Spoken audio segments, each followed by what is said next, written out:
현재 일본에서는 바이든 대통령의 뜻밖의 선언으로 다양한 반응이 연출되고 있습니다. 일본에서는 미국에서 이러한 장면이 이번 바이든 대통령뿐만 아니라 과거 여러 대통령에게 나왔고 그때마다 그에 대한 평가가 엇갈리고 있습니다. 그런데 이것이 결국에는 한국과 연결이 되면서 한국을 향한 빅픽처에 가깝다는 의견도 나오며 다소 당황하는 정황도 펼쳐지고 있습니다. 미 행정부가 바이든 대통령으로 바뀐 초반에 등장하는 일본을 향한 메시지가 무슨 의미로 일본 사회에 다가오는지 살펴보도록 하겠습니다. 우선 조 바이든 미국 대통령이 미국과 일본이 싸웠던 태평양 전쟁의 와중에 일본계 미국인을 강제 수용했던 것에 대해 이런 정책으로 고통당한 분들에 대한 연방정부의 공식 사죄를 재확인한다며 정식으로 거듭 사죄했습니다. 21일 교도통신 등 일본 언론 보도에 따르면 바이든 대통령은 태평양 전쟁 당시 미국에서 일본계 주민을 강제 수용한 근거가 됐던 대통령령 서명 79주년을 맞아 성명을 발표했습니다. 바이든 대통령은 이 성명에서 미국 역사에서 가장 부끄럽게 여겨야 할 한 시대의 조상, 부모가 일본인이라는 이유만으로 비인도적인 수용소에 감금당했다며 이는 뿌리 깊은 차별이나 이민 배척으로 이어졌다고 지적했습니다. 그러면서 1988년 로널드 레이건 행정부 시절에 미 정부가 시민의 자유법, 강제수용 보상법을 만들어 강제수용 정책이 잘못된 것이라고 인정하고 공식 사죄한 것을 다시 확인한다고 밝혔습니다. 미국은 일본이 1941년 12월 7일 하와이에 있는 진주만을 기습 공격해 발발한 태평양 전쟁 때인 1942년 2월 19일 프랭클린 루스벨트 당시 대통령이 서명한 행정명령을 근거로 일본계 미국인을 적성 외국인으로 간주해 재판 등의 절차 없이 약 12만 명을 수년간 강제 수용한 바 있습니다. 물론 일본이 진주만에서 미국의 선전포고도 없이 미국 휴일에 기습적으로 카미카제 공격을 펼쳐서 수많은 미국의 군인들이 희생된 것은 사실입니다만 미국 레이건 정부는 그럼에도 불구하고 미국이 잘못한 것은 인정해야 한다며 끝까지 사과를 한 것입니다. 또한 전쟁이 끝난 뒤 일본계 후손의 피해자들이 중심이 되어 벌인 명예회복 운동이 결실을 본 것이죠. 미국 정부는 이를 2월 19일 매년 기억의 날로 지정해 워싱턴 DC의 스미소니언 박물관에서 기념 행사가 열립니다. 다만 올해는 코로나19로 인해서 온라인으로 해당 기념사가 열렸고 바이든 대통령이 전격 사과한 것이죠. 이와 같은 뉴스가 나가자 일본 교도통신을 비롯해 각 언론사는 미국이 일본에 사과했다는 뉴스가 나가며 대대적으로 보도한 모습이 보였습니다. 대체적으로 미국의 사과를 반기는 분위기가 이어졌는데요. 니혼게이자이 출신 프리랜서 이노 기자는 이에 대해 조상이 일본 사람이라는 것만으로 미국인으로서의 권리를 박탈한 것은 미국 역사상 공권력에 의한 최대의 인권 침해였지만 레이건 정부 때부터 늦게나마 미국 정부가 반복적으로 사죄한다는 자세를 보여주는 것은 매우 중요한 의미라고 강조했습니다. 또한 한 네티즌은 미국은 과거의 실수를 인정했고 이것은 계속해서 사과하는 수밖에 없다는 의견이 베스트 댓글을 받는 등 미국이 과거에 큰 실수를 했지만 반복적인 사과는 인정하자는 분위기입니다. 또한 주변국 러시아나 중국 등이 일본에 큰 피해를 줬지만 정작 사과하는 것은 미국밖에 없다면서 미국과의 동맹을 강화하자는 주문이 이어집니다. 주변 국가는 절대 믿을 수 없다는 의견이 쏟아집니다. 최근 일본의 트위터를 휩쓰는 트렌드 1위는 바로 중공의 침략을 더 이상 용서할 수 없다라는 해시태그로 일본 온라인을 달구고 있습니다. 중국은 지난 2월 1일부터 자신의 영해에 침입한 선박을 상대로 무기 사용을 가능하게 법을 바꾼 뒤 계속해서 센가쿠 열도에 빈번하게 나타나고 있습니다. 또한 러시아는 최근 푸틴 대통령은 러시아 국영TV에 출연해 일본과 관계를 발전시키고 싶고 앞으로도 그럴 것이지만 러시아 헌법에 모순되는 일은 어떤 것도 하지 않을 것이라고 밝혔습니다. 즉 일본이 원하는 쿠릴 열도를 반납하는 일은 없다는 것을 애둘러 표현한 것으로 보입니다. 이처럼 일본에서는 바이든 정부의 사과에 대해서 전반적으로 환영하는 분위기가 이어집니다. 그런데 여기서 일부 언론들과 대중들은 미국의 이러한 행보를 마냥 반가워해서는 안 된다고 하는데요. 이렇게 미국이 과거사에 대해서 계속해서 멈추지 않고 일본에 사과하는 것을 그만 끝내자는 의견도 나옵니다. 왜냐하면 이러한 자세가 옳다고 주장하는 것은 일본 정부의 태도와는 상반되기 때문입니다. 일본 정부는 위안부 문제 등을 놓고 이미 사죄할 만큼 했다는 입장을 고수하고 있기에 바이든 정부의 자세와는 완전히 상반된 모습을 보이고 있습니다. 따라서 일본에서는 미국의 사과를 끝내자는 의견도 나옵니다. 일부 언론에서는 미국의 사과는 충분하다. 우리는 더 이상 과거에 얽매이지 않고 미래지향적인 관계를 선호하며 앞으로 더욱더 동맹을 강화해도 좋다. 사과는 그만해도 된다라며 얼버무리고 있습니다. 한 네티즌도 미국에 충분히 사과했다고 됐다고 말해야 한다. 안 그러면 주변의 어느 나라와 같이 계속해서 진정한 사과를 요구하는 모습이 되어버린다 라면서 한국처럼 행동하지 말자고 나오고 있습니다. 그래서 일부 채널에서는 바이든 정부의 이러한 사과가 결국 일본의 악재가 될 것으로 예상하기도 했습니다. 왜냐하면 최근 국무부에서는 일본군의 위안부 문제는 명백하게 심각한 인권 문제라고 못 박으며 그것은 일본 책임이다 라고 했기 때문입니다.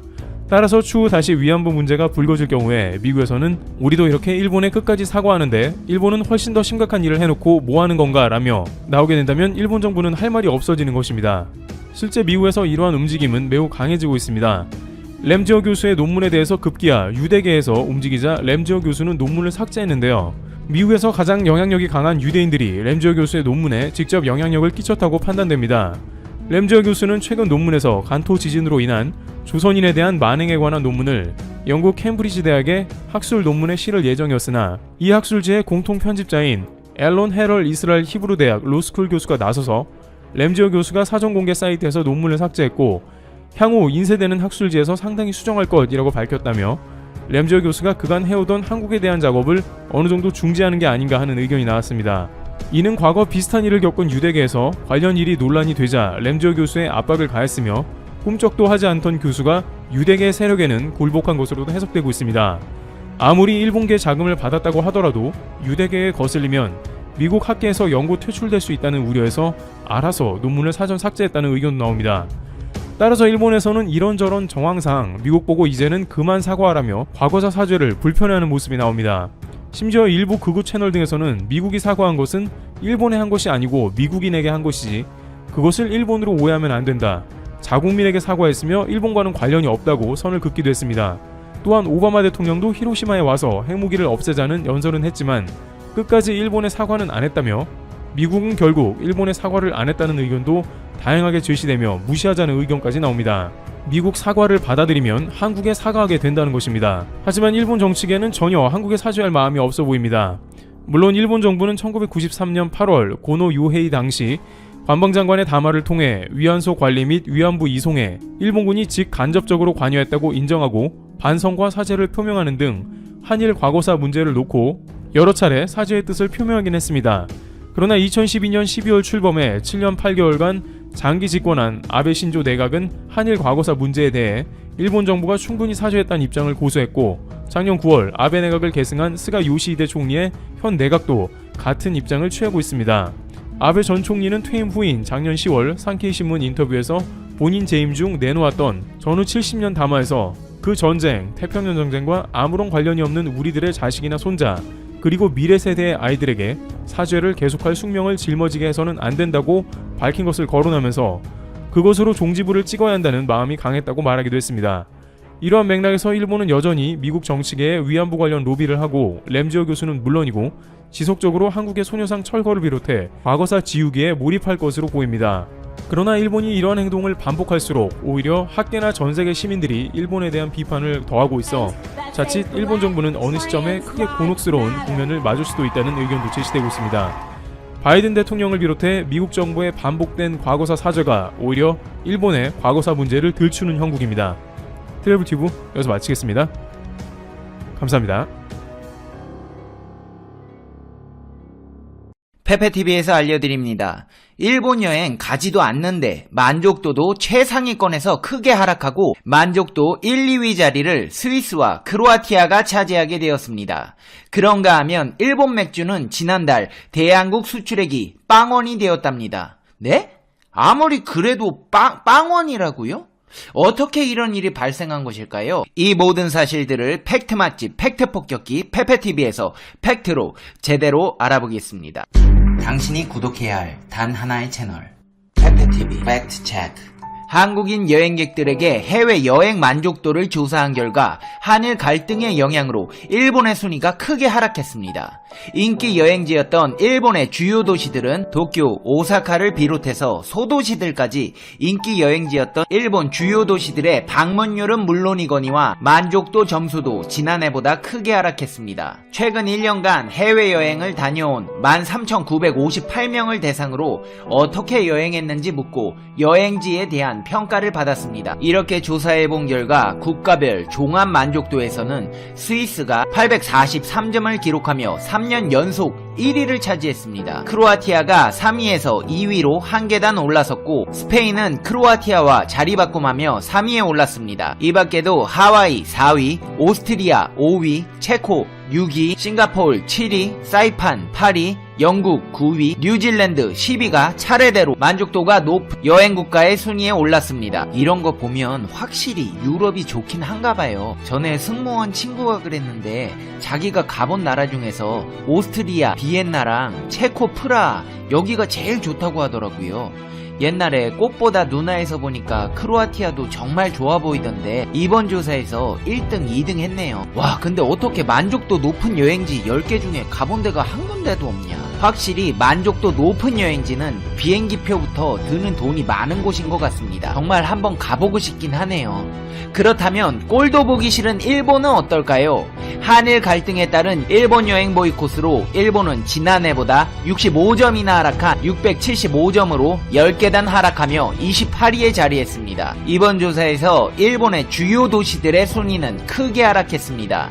지난해 1위 삿포로, 2위 교토, 3위 오키나와, 5위 오사카, 7위 나고야 등이 상위권을 석권하며 일본 도시들은 한국인이 가장 사랑하는 해외 여행지임을 증명했지만 노제팬 운동 등의 영향으로 나고야 4위를 제외한 삿포로, 교토 16위, 오키나와 11위, 오사카 23위 등 모든 일본 도시의 순위가 크게 하락했습니다. 와, 근데 이게 참 놀라운 게 작년에는 1위부터 7위까지 일본 도시가 5개 있다는 게 진짜 놀랍습니다. 언제 이렇게들 많이 갔다 오신 거예요? 진짜 신기하네. 하지만 현재는 상황이 다릅니다. 일본에서 여행하는 한국인을 찾아보기조차 힘든 상황입니다. 그럼 일본 방문객은 대체 얼마나 줄었을까요? 일본 여행 불매 운동이 지난 7월 촉발되어 일본 보이콧 운동이 5개월째 계속되고 있습니다. 한국인 관광객 수 감소세가 누그러질 것이라던 일본 내 분석가는 전혀 딴판입니다. 하나투어와 모두투어가 발표한 11월 해외여행 모객 자료에 따르면 일본 여행 수요는 지난해 동월 대비 각각 80.4%와 90.3%가 감소했습니다. 11월 한국인의 해외여행 목적지 비중을 살펴봐도 일본의 비중은 하나투어, 모두투어 각각 11%와 4.4%에 그치며 일본 여행 보이콧 운동이 여전한 것으로 나타났습니다. 지난달 이와스키 마사히로 일본 국토교통성 규슈운수국 국장은 기자회견에서 한국을 겨냥해 불매운동 이제 거의 끝나간다는 논조의 발언으로 물의를 일으킨 적이 있습니다. 10월까지는 한국에서 입국하는 관광객 수가 별로 없겠지만은 조금씩 회복할 것으로 기대가 되고 있음이다. 과도하게 일본을 피하는 한국 여행객들의 움직임이 누그러지고 있음이다 라고 말한 바 있습니다. 하지만 국내 주요 여행사의 자료에 따르면 지난 7월 촉발된 일본 여행 불매운동은 회복할 기미를 보이지 않고 있습니다. 여행업계 관계자 역시도 일본 제품 불매운동 영향으로 일본 여행 수요가 크게 감소한 상황이며 이 추세는 동계 시즌에도 계속될 것으로 보인다고 말했습니다. 다른 업종은 어떨까요? 이제 불매 열기 다 식어서 다들 아사히, 삿포로 맥주 드시고 계신가요? 아니요, 전혀 그렇지 않습니다. 맥주는 일본 제품 불매운동의 대표적인 상품입니다. 일본은 지난달에 한국에서 맥주를 얼마나 팔았을까요? 일본 당국의 무역 통계에 따르면 빵원, 말 그대로 제로입니다. 작년 10월엔 무려 86억 원어치를 팔았는데 1년 만에 수출액이 잡히지 않을 정도로 판매가 급감한 것입니다. 아니 여러분 진짜 신기하지 않아요? 어떻게 부동의 1위를 하던 아사히 맥주를 비롯해 여러가지 일본 맥주들이 있는데 한국에서 그렇게 많이 팔아먹던 일본 맥주가 매출이 빵원이 될 수가 있을까요? 하지만 사실입니다. 일본이 지난달 한국에 판 맥주 수출액이 빵원인 걸로 집계됐습니다. 이는 1999년 6월 이후 20년 만에 처음 있는 일입니다. 지난 8월에는 5억 원, 9월에는 600만원으로 뚝뚝 떨어지더니 10월에는 아예 빵원이 된 겁니다. 아사히 신문은 당연히 한국에서 벌어지고 있는 일본 제품 불매 운동의 영향으로 분석했습니다. 사실 한국은 그동안 일본 맥주업계의 최대 해외 시장이었습니다. 지난해 일본이 다른 나라로 판 맥주 중 60%가 한국에서 소비되면서 해외 시장 중 1위를 차지했습니다. 하지만 일본이 보복성 수출 규제를 시작하면서 한국 내 불매운동이 촉발됐고 그 직격탄을 일본 맥주업계가 맞게 된 것입니다. 다만 교도통신은 일본 재무성 관계자를 인용해 무역 통계에는 회당 20만엔 이상 실적만 반영된다며 10월에도 소규모 수출이 이루어졌을 가능성은 있다고 보도했습니다. 장사가 안 되다 보니 아사히도 결국 슬금슬금 철수 조짐이 보이고 있습니다. 일본 제품 불매운동 여파로 롯데 아사히 주류가 계약직 직원들을 줄이는 방식으로 인력 구조 조정에 나섰기 때문입니다. 최근 들어 여파로 판매량이 급감한 데 따른 것입니다. 롯데 아사히 주류 관계자는 올해 계약 만료가 도래하는 계약직 영업사원들을 재계약하지 않기로 했다고 말했습니다. 그도 그럴 것이 식품산업 통계정보에 따르면 지난 3분기 아사히 맥주 소비 판매 금액은 139억 5,100만원으로 전분기 대비 69.3% 감소했습니다. 3분기가 맥주 성수기임을 감안하면 매출 감소 효과는 더 클 것으로 분석됩니다. 사포로와 에비스의 국내 유통을 담당하는 엠즈 베버리지는 무금 휴가를 실시하기도 했습니다. 일본 청주도 불매운동의 영향을 받았습니다.